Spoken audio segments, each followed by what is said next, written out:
بسم اللہ الرحمن الرحیم۔ السلام علیکم۔ میرا نام آسمہ ہے اور کنیز جو کہ امام مسجد کی بیٹی تھی، ہم دونوں ہی بہت گہری دوستی تھی۔ میں اکثر ان کے گھر آ جایا کرتی تھی اور میری امی مجھ سے کہا کرتی تھی کہ تم نیک لوگ کی صحبت میں رہ کر نیک ہو جاؤ گی۔ امی کو یوں تو میری ہر دوستی پر اعتراض ہوا کرتا تھا، مگر واحد کنیز ہی تھی جو امی کی پسند تھی۔ محلے میں بھی مولوی صاحب کی بہت عزت تھی، لوگ ان کی ہر بات پر عمل کیا کرتے تھے۔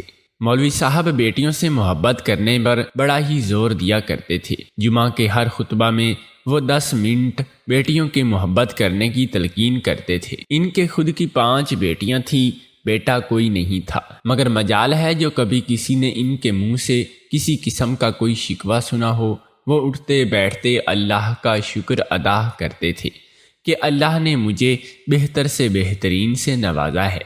مولوی صاحب کی باتوں کا ہی اثر تھا کہ ہمارے محلے میں بھی سبھی لوگ اپنی بیٹیوں سے بڑی محبت کرتے تھے۔ ایک دن کنیز سکول سے آئی، وہ بڑی اداس تھی اور اس کی آنکھوں میں آنسو ہی آنسو تھے۔ میں نے وجہ پوچھی تو وہ میرے گلے لگ کر پھوٹ پھوٹ کر رونے لگی۔ مجھ سے بولی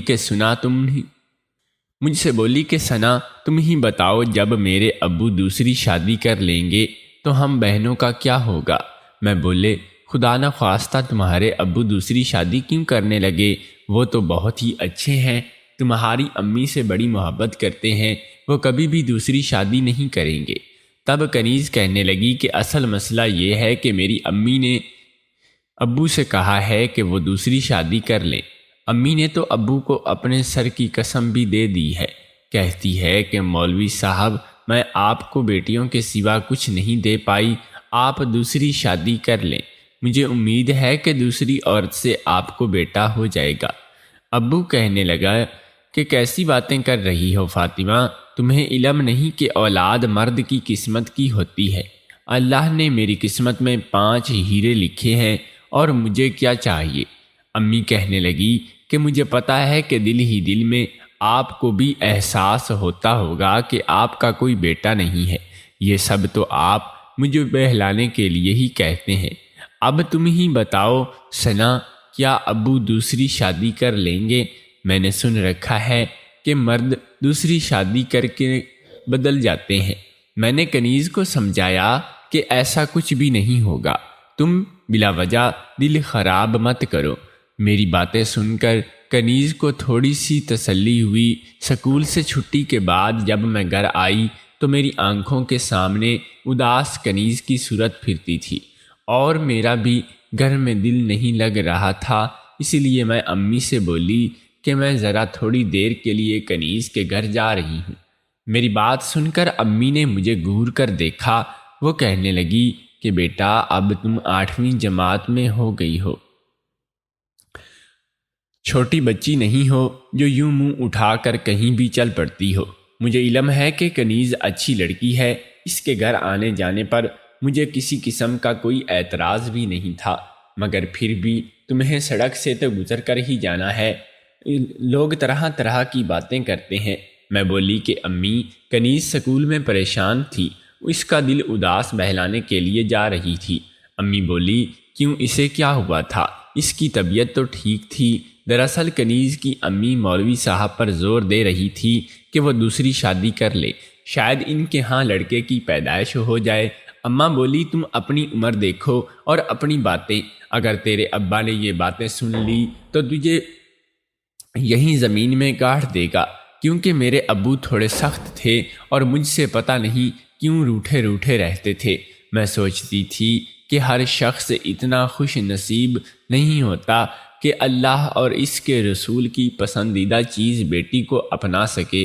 میرے چہرے کی افسردگی دیکھ کر امی کہنے لگی کہ تم کیوں پریشان ہو رہی ہو؟ تم جاؤ اپنی سہیلی کے گھر، اس کے دل کو بہلانے کی کوشش کرو۔ میں نے سر ہلایا اور گھر سے باہر نکل گئی۔ کنیز کا گھر میرے گھر کے قریب ہی تھا، چند منٹ میں ہی میں ان کے گھر پہنچ گئی۔ جب میں کنیز کے گھر گئی تو ہم دونوں مل کر کھیلنے لگے اور اونچی آواز میں ہنسنے لگی۔ کنیز کی آپی کی گرجدار آواز سنائی دی، وہ چھت پر آ چکی تھی اور اس نے اپنے آپ کو چادر میں ڈھانپا ہوا تھا۔ اس نے گور کر کنیز کو دیکھا اور کہنے لگی کہ تمہیں شرم نہیں آتی؟ چھت پر کھڑی ہو کر ہنسی مذاق کر رہی ہو، یہ شریف لڑکیوں کی حرکتیں نہیں ہوتی۔ جلدی سے تم دونوں نیچے اترو، نہیں تو میں تھپڑ مار دوں گی۔ اتنا کہہ کر وہ نیچے چلی گئی۔ کنیز نے گھبرا کر میری طرف دیکھا اور کہنے لگی آپ بھی غصے میں ہیں، یہ نہ ہو کہ ہماری دھلائی کر دیں۔ میں کنیز کے ساتھ نیچے آ گئی اور پھر اپنے گھر واپس چلی گئی۔ مجھے کنیز کے گھر میں فقط اس کی بڑی بہن اچھی نہیں لگتی تھی۔ وہ ہر وقت ہی غصہ میں رہتی تھی اور ہمیں گھورتی رہتی تھی۔ ہم اونچی ہنس دیتے تو وہ ڈانٹ دیتی، ہم کوئی مزاحیہ بات کرتے تو وہ غصہ ہو جایا کرتی تھی، اسی لیے وہ مجھے بالکل بھی اچھی نہیں لگی تھی۔ میں گھر آئی تو میرا چہرہ اترا ہوا تھا۔ امی کہنے لگی کہ کیا ہوا ہے؟ میں امی سے کہنے لگی کہ امی، مجھے کنیز کی بڑی بہن بہت بری لگتی ہے، وہ ہر وقت ڈانٹتی رہتی ہے۔ کہنے لگی کہ انسان جب بڑا ہو جاتا ہے تو وہ ایسا ہی ہو جاتا ہے، وہ اپنے چھوٹوں کو اچھی باتیں سکھانے کے بجائے کوشش کرتا ہے کہ جب بڑی ہو جاؤ گی تو تم بھی کنیز کی آپی جیسی ہی ہو جاؤ گی۔ میں نے جلدی سے نفی میں سر ہلایا، نہیں، مجھے نہیں، کنیز کی آپی جیسی نہیں بننا، تو مجھے بالکل بھی اچھی نہیں لگتی وہ تو۔ امی کہنے لگی کہ بیٹا، ایسی بھی کیا بات ہو گئی ہے کہ تمہیں کنیز کی آپی اچھی ہی نہیں لگتی؟ مجھے تو اس لڑکی میں کوئی برائی نہیں نظر آتی۔ میں اسکول سے بھی تھکی ہوئی، تھکاوٹ سے میرا بدن بھی ٹوٹ رہا تھا۔ میں بستر پر لیٹ گئی، نہ جانے کب میری آنکھ لگ گئی اور پھر میں گھنٹوں سوئی رہی۔ میری آنکھ ابو کے دھاڑنے کی آواز سے کھلی۔ وہ کہہ رہے تھے کہ آسماں کہاں ہے؟ امی کہنے لگی کہ اپنے کمرے میں ہے، اور اس نے کہا جانا ہے تو ابو۔ امی کہنے لگی اپنے کمرے میں ہے، اور اس نے کہاں جانا ہے؟ ابو کہنے لگے کہ تم اپنی بیٹی پر بالکل بھی توجہ نہیں دیتی، کیا کر رہی ہے وہ اس وقت کمرے میں؟ مغرب کا وقت ہے، نماز کیوں نہیں پڑھ رہی؟ یوں تو ہر وقت مولوی صاحب کے گھر میں گھسی رہتی ہے اور ان کے گھر سے اسلام نہیں سیکھا۔ امی کہنے لگی کہ بچی ہے، تھکی ہوئی ہوگی، پڑھ لے گی نماز، اس نے تو کبھی نماز نہیں چھوڑی، آپ فکر کیوں کر رہے ہیں؟ ابو کہنے لگے کہ زرینہ، میں تمہیں بار بار سمجھاتا ہوں کہ اپنی بیٹی کو بے جا حمایت مت کیا کرو، اور اس کو ڈانٹ کر اٹھاؤ اور کہو کہ آ کر نماز پڑھے۔ اور میرے کمرے میں آ گئی۔ وہ بڑی افسردہ سی دکھائی دے رہی تھی۔ میں تو پہلے ہی اٹھ کر بیٹھ چکی تھی۔ امی کہنے لگی کہ آسماں اٹھو اور نماز پڑھو۔ میں نے امی کا ہاتھ پکڑ لیا اور بولی کہ امی، ابو ایسے کیوں ہیں؟ وہ مجھ سے اتنی نفرت کیوں کرتے ہیں؟ اگر انہیں بیٹی نہیں چاہیے تھی تو وہ کسی یتیم خانے میں جمع کروا دیتے اور یوں ہماری روز روز تذلیل نہ کرتے، اور ہم ماں بیٹی تو اس نے اندر سے ہی ختم کر دیا ہے۔ امی نے میرے سر پر ہاتھ رکھا اور کہنے لگی کہ تم اتنی گہری باتیں مت کیا کرو، میرا دل دکھ جاتا ہے۔ میں بولی کہ امی، کنیز کے ابو امام صاحب ہیں، لیکن پھر بھی انہوں نے نماز کے لیے اپنی بیٹیوں کو کبھی ڈانٹا نہیں۔ جب بھی انہوں نے نماز کے بارے میں انہیں کہا، محبت سے کہا کرتے ہیں۔ ایک طرف ہمارے ابو ہیں جو ہمیں انسان ہی نہیں سمجھتے۔ امی کہنے لگی کہ بیٹا، ہر انسان مختلف ہوتا ہے، تم اٹھو اور نماز پڑھو اور اللہ سے دعا کرو کہ تمہارے ابو کے دل میں ہمارے لیے نرمی ڈال دے۔ میں نے امی سے کہا کہ آپ چلے، میں آتی ہوں۔ امی کمرے سے باہر چلی گئی تو میں مولوی صاحب کے بارے میں سوچنے لگی۔ محلے والے تو جو ان کے بارے میں اچھی باتیں کرتے تھے وہ ایک طرف، لیکن میں تو ان کے گھر میں یوں رہتی تھی جیسے ان کے گھر کا ہی فرد ہوں۔ میں نے تو ان کو بہت ہی قریب سے دیکھا ہوا تھا۔ وہ اپنے قول و فعل کے پکے تھے اور وہ ہر کسی سے پیار کرتے تھے، پیار سے باتیں بھی کرتے تھے۔ سر پر ہاتھ رکھ کر مجھ سے کہتے کہ آسماں بیٹا، کیا حال ہے؟ مجھے تو ایسا لگتا تھا کہ جیسے میرے باپ نے میرے سر پر ہاتھ رکھ کر میرا حال دریافت کر لیا ہو۔ میری آنکھوں میں آنسو آ جاتے تھے۔ اگر میں سچ کہوں تو مجھے اپنے باپ سے زیادہ امام مسجد سے لگاؤ تھا۔ میرے سگے باپ نے بھی میرے سر پر ہاتھ نرمی سے نہیں رکھا تھا جتنا کہ کنیز کے ابو میرا خیال کرتے تھے۔ میں نماز میں بھی کنیز کے ابو کے لیے دعا کرتی تھی۔ نہ جانے میں اپنے ابو کا نام دعا میں بھول کیوں جایا کرتی تھی۔ خیر، میں نے اٹھ کر نماز پڑھی اور پھر سے ہاتھ اٹھا کر کنیز کے ابو کی لمبی عمر کی دعائیں مانگنے لگی، اور میں کہنے لگی کہ اللہ پاک انہیں اپنی بیٹیوں کے ساتھ مزید شفقت سے پیش آنے کی توفیق عطا فرمائے۔ ہمارے سارے محلے والوں پر کنیز کے ابو کی تعلیمات کا اثر ہو چکا تھا۔ ہر فرد اپنی بیٹی کو آنکھوں کا تارا بنائے ہوئے تھا، لیکن میرے ابو ان کی کسی بات کا اثر نہیں کرتے تھے۔ شاید ان پر کبھی اثر ہونا ہی نہ تھا۔ ایک دن میں سکول گئی تو مجھے پتہ چلا کہ کنیز نہیں آئی ہے۔ اس کی غیر موجودگی کے بارے میں سن کر میرا دل اداس ہو گیا۔ کنیز کے ساتھ سکول میں بہت اچھا وقت گزر جاتا تھا میرا۔ اگر وہ ساتھ ہوتی تو میں سکول میں بھی بالکل بھی بور نہیں ہوتی تھی۔ آج وہ نہیں آئی تو میں بھی پریشان سی تھی۔ مجھے بھی اس نے بتایا بھی نہیں کہ وہ چھٹی کر رہی ہے۔ میں نے سوچا کہ آج گھر جا کر اس کی خبر لوں گی۔ اس نے مجھے بتایا کیوں نہیں کہ وہ آج سکول نہیں آئے گی۔ خیر، میں گھر پہنچی تو امی نے مجھے کھانا دیا۔ میں نے کھانا کھایا اور امی سے کہا کہ میں کنیز کے گھر جا رہی ہوں۔ امی کہنے لگی کہ تھوڑا آرام کر لیا کرو، ادھر تم گھر میں قدم رکھتی ہی ہو اور ادھر تم کنیز کے گھر پہنچ جاتی ہو۔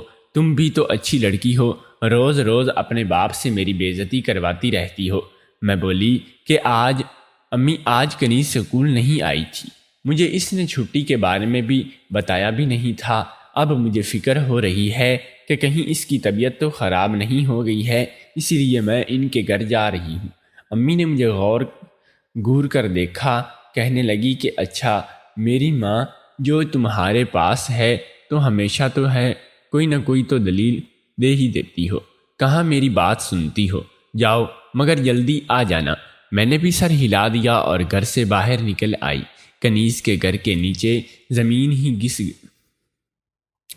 کنیز کے گھر میں پہنچی تو سامنے کا منظر دیکھ کر میرے پاؤں تلے سے زمین ہی گھس گئی۔ مجھے ایسا لگا کہ جیسے میں زلزلوں کی زد میں آ گئی ہوں۔ ایسا منظر تو میں نے کبھی بھی خواب میں نہیں دیکھا تھا۔ ایسا لگ رہا تھا کہ جیسے میں نے کوئی بہت ہی انہونی چیز دیکھ لی ہو۔ دراصل میں نے جیسے ہی دروازہ کھولا تو سامنے ہی مجھے مولوی صاحب نظر آئے۔ وہ اپنی بڑی بیٹی یعنی کہ نبیلہ آپی کو بالوں سے پکڑتے ہوئے پورے گھر میں گھسیٹ گھسیٹ کر انہیں مار رہے تھے۔ یہ منظر بڑا ہی دل افسوس تھا۔ وہ اپنی بڑی بیٹی یعنی کہ نبیلہ آپی کو بالوں سے پکڑتے ہوئے پورے گھر میں گھسیٹ گھسیٹ کر انہیں مار رہے تھے۔ یہ منظر بڑا ہی دل افسوس تھا۔ نبیلہ بھی اپنے منہ پر ہاتھ رکھ کر اپنی چیخیں دبانے کی کوشش کر رہی تھی، جبکہ مولوی صاحب تو اس وقت جلاد بنے ہوئے تھے۔ وہ ساتھ ساتھ آپی کو مار رہے تھے اور کہہ رہے تھے کہ خبردار، جو میں نے یہ بات تمہارے منہ سے سنی، تمہیں راز ہی رکھنا ہوگا، تمہیں ہر بات چھپانی ہوگی۔ آپ اپنی ماں کو مت بتانا، ورنہ میں تمہیں زندہ نہیں چھوڑوں گا، میں تمہیں مار دوں گا۔ تم یہ ساری باتیں ہمارے درمیان ہی رکھو گی، تم یہ باتیں کسی اور کے ساتھ نہیں کرو گی۔ وہ اپنی بیٹی کو مارنے میں بھی اس قدر مگن تھے کہ انہیں احساس ہی نہیں ہوا کہ میں ان کے گھر کے دروازے پر کھڑی ہوئی ہوں، اور یہ سب دیکھ کر میں دم دبائے قدموں سے پلٹ گئی۔ گھر جا کر میں پھوٹ پھوٹ کر رونے لگی۔ اب میں یہ منظر دیکھ کر گھبرا گئی۔ امی کہنے لگی، کیا ہوا ہے؟ تم رو کیوں رہی ہو؟ تمہارے دوست تو ٹھیک ہے نا؟ میں نے کہا کہ امی، مجھے علم نہیں کنیز کیسی ہے، میں اس کے گھر پر نہیں جا پائی۔ اور امی کہنے لگی کہ پھر کیا ہوا؟ میں بولی کہ مجھے آدھے راستے میں ہی چکر آ گئے تھے، میرا دل گھبرا گیا اور میں گھر واپس آ گئی، اسی لیے ان کے گھر میں نہیں جا سکی۔ تو امی کہنے لگی کہ تم رو کیوں رہی ہو؟ میں نے کہا کہ میری طبیعت بہت خراب ہے، اسی لیے وہ رو رہی ہے۔ اور امی کہنے لگی کہ اس میں رونے والی کون سی بات ہے، میں تمہیں ڈاکٹر کے پاس لے چلتی ہوں۔ میں نے نفی میں سر ہلایا اور بولی کہ نہیں، میں ڈاکٹر کے پاس نہیں جاؤں گی، آپ کو خدا کا واسطہ ہے کہ مجھے تھوڑی دیر کے لیے تنہا چھوڑ دیں۔ امی مجھے بڑی دیر تک دیکھتی رہی اور پھر انہوں نے میرے سر پر ہاتھ رکھا اور کہنے لگی کہ ٹھیک ہے، تم اپنے کمرے میں جا کر آرام کرو، جب تم بہتر محسوس کرو گی تو باہر آ جانا۔ میں کمرے میں چلی گئی اور میرے آنسو تھمنے کا نام ہی نہیں لے رہے تھے۔ آج میں نے جو منظر دیکھا تھا وہ میری آنکھوں میں بس رہ گیا تھا۔ کر ہی رہ گیا تھا۔ پلک جھپکتے ہی مولوی صاحب کے گھر کا منظر میری آنکھوں کے سامنے آ جاتا۔ انہیں آنکھیں بند کرتے تو نبیلہ آپی آنکھوں کے سامنے گھومنے لگتی تھی۔ وہ بے بس کی انتہا پر تھی اور ان کی مار دیکھ کر مجھے اپنی نظروں پر یقین ہی نہیں آ رہا تھا۔ یہ کیسے ممکن تھا کہ مولوی صاحب اپنی بیٹی کو اتنی بے دردی سے مار رہے تھے؟ اتنے میں میری امی میرے کمرے میں آئی اور کہنے لگی کہ میرا علم ہے کہ کنیز کی نانی وفات پا گئی ہے۔ کنیز اور اس کی ساری بہنیں ادھر جنازے پر گئی ہیں، جبکہ مولوی صاحب اور نبیلہ نہیں جا پائے، کیونکہ مولوی صاحب نے یہاں مسجد کا انتظام سنبھالنا ہے، اور پھر نبیلہ نہیں گئی کیونکہ اس نے اپنے ابو کو کھانا وغیرہ دینا ہوتا ہے۔ میں نے سر ہلا دیا اور بولی کہ امی وہ کب واپس آئیں گے؟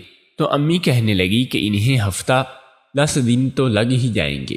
یہ بات سن کر تو میں میرے گلے میں ہی اٹک گئی۔ میری آنکھوں کے سامنے نبیلہ بھی آ گئی، تو کیا وہ یوں ہی مولوی صاحب کی مار سہتی رہے گی؟ اس نے میرے سر پر ہاتھ رکھا اور کہنے لگی کہ اتنی اداس ہونے کی ضرورت نہیں ہے، تمہارے دوست آ جائیں گے اور تمہیں تو بالکل بھی پریشان نہیں ہونا چاہیے تھا۔ میں بولی کہ امی اگر کبھی ابو نے مجھے مارا تو آپ کیا کریں گے؟ کہ امی کہنے لگی کہ مجھے پتا ہے کہ تمہارے باپ نے بہت سی برائیاں ہیں، وہ تمہیں پسند نہیں کرتا، لیکن وہ تم پر کبھی ہاتھ نہیں اٹھائے گا۔ میں بولی کہ کیوں امی، ابو مجھ پر ہاتھ کیوں نہیں اٹھائیں گے؟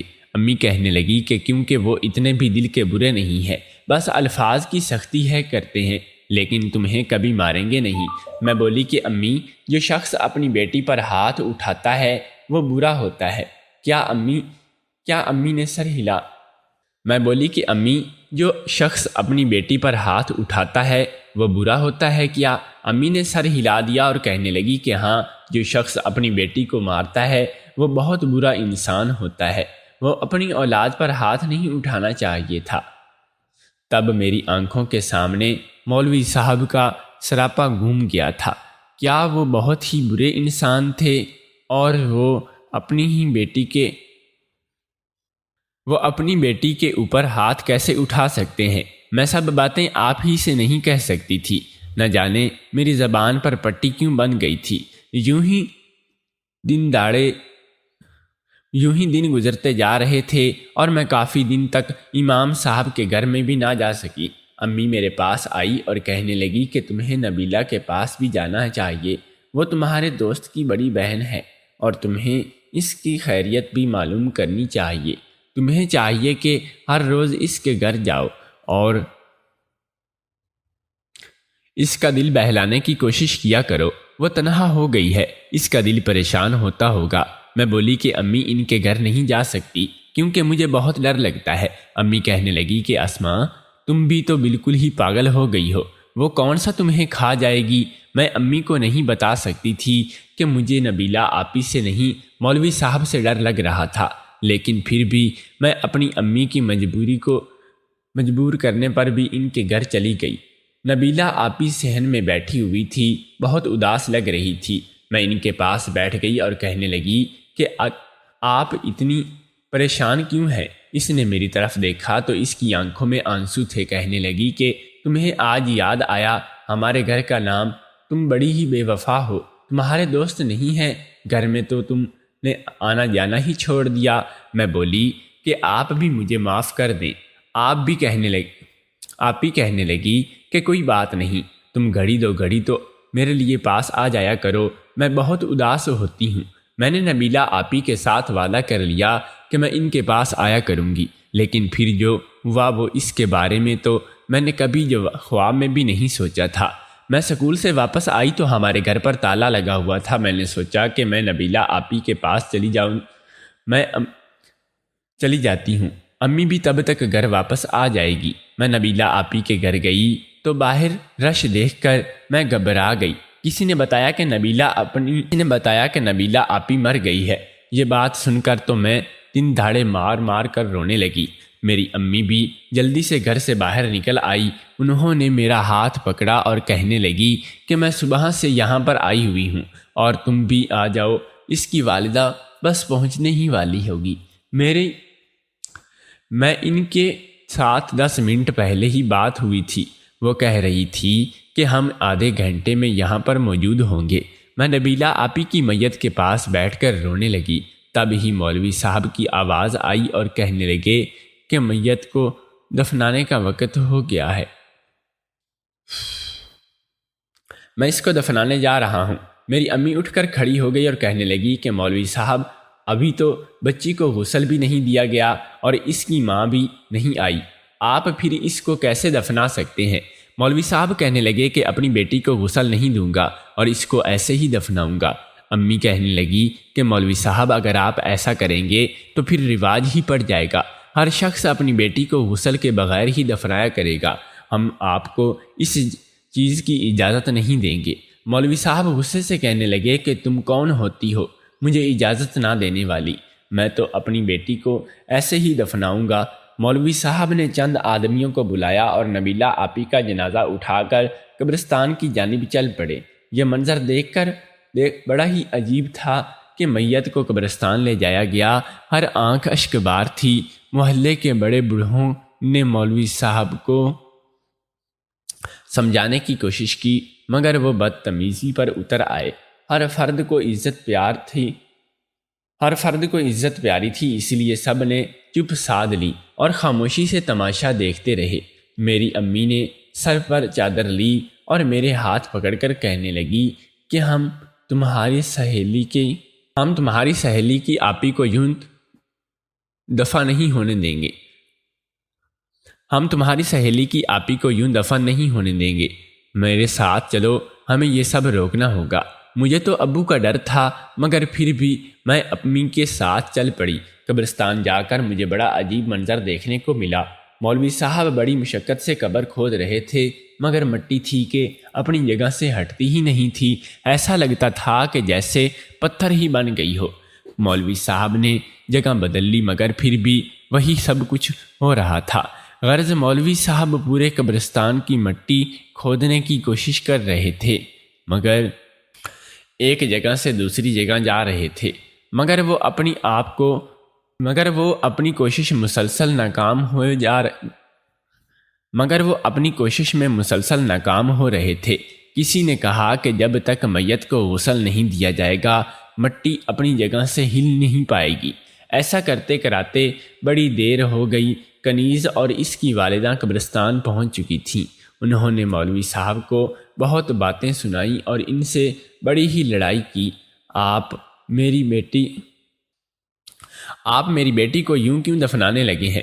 مولوی صاحب خاموش ہو گئے۔ نبیلہ آپی کو گھر واپس لایا گیا، ان کو غسل دیا گیا تو یہ انکشاف ہوا کہ نبیلہ آپی امید سے تھی اور یہ خبر بڑی ہی پریشان کن تھی۔ مولوی صاحب سے جب پوچھا گیا کہ وہ جواب دینے سے قاصر تھے، تب کنیز نے اپنی ہی والدہ کو بتایا کہ نبیلہ آپی نے محلے میں چھپ کر نکاح کر رکھا تھا۔ تب مولوی صاحب نے بھی یہ بات اپنی بیوی کو بتا دی تھی کہ جب تک تم دوسرے گاؤں گئی تھی تو ایک دن میری موجودگی میں اسلم گھر آیا تھا اور میں نے ان دونوں کو ساتھ دیکھ لیا تھا۔ میں نے نبیلہ کو بہت مارا اور اس سے کہا کہ یہ سلسلہ ختم کرو، اپنی امی کو یہ بات مت بتانا، وہ بہت ہی باحیا عورت ہے، یہ سب برداشت نہیں کر پائے گی۔ اس نے بتایا کہ نبیلہ، آپ کے پیٹ میں جو بچہ تھا وہ زہر کی وجہ سے مر چکا ہے اور اس کا علاج نہیں کروایا گیا تو پیٹ میں زہر پھیل گیا تھا اور اسی وجہ سے نبیلہ آپی کی جان چلی گئی۔ مولوی صاحب اپنی بیٹی کو قصوروار سمجھتے تھے مگر میں سوچتی ہوں کہ نبیلہ آپی نے اپنی زندگی میں کبھی کوئی بھی گناہ نہیں کیا تھا، ساری زندگی اللہ تعالیٰ کی احکامات مانگتے ہوئے گزار دی تھی۔ شادی جرم نہیں ہوتا، اسی وجہ سے مولوی صاحب نے اپنی بیٹی کو بغیر غسل کے دفن کرنا چاہا، مگر اللہ نے یہ منظور نہیں کیا اور سبب بن گیا۔ نبیلہ آپی کو غسل دیا گیا۔ نبیلہ آپی کو سوئم کر کے مولوی صاحب اپنی پوری فیملی کو ساتھ لے کر نامعلوم جگہ پر چلے گئے تھے۔ کنیز بھی مجھ سے دور ہو گئی تھی۔ مجھے آج تک سمجھ نہیں آیا کہ اس سب میں قصور کس کا تھا۔ اس کا باپ جس نے کبھی اپنی اولاد پر ہاتھ نہیں اٹھایا تھا، اس کو سونے کے نوالے کھلانے کی کوشش کرتا رہا، کیا اس بیٹی کو جس کی وجہ سے باپ بے عزت ہو گیا تھا اور شہر چھوڑنے پر مجبور ہو گیا تھا، آپ کی کیا رائے ہے؟ کمنٹ باکس میں اس کا اظہار ضرور کیجیے گا، اور مزید ایسی ویڈیوز دیکھنے کے لیے ہمارے چینل کو سبسکرائب کر کے ہماری فیملی کا حصہ ضرور بنیں۔ شکریہ۔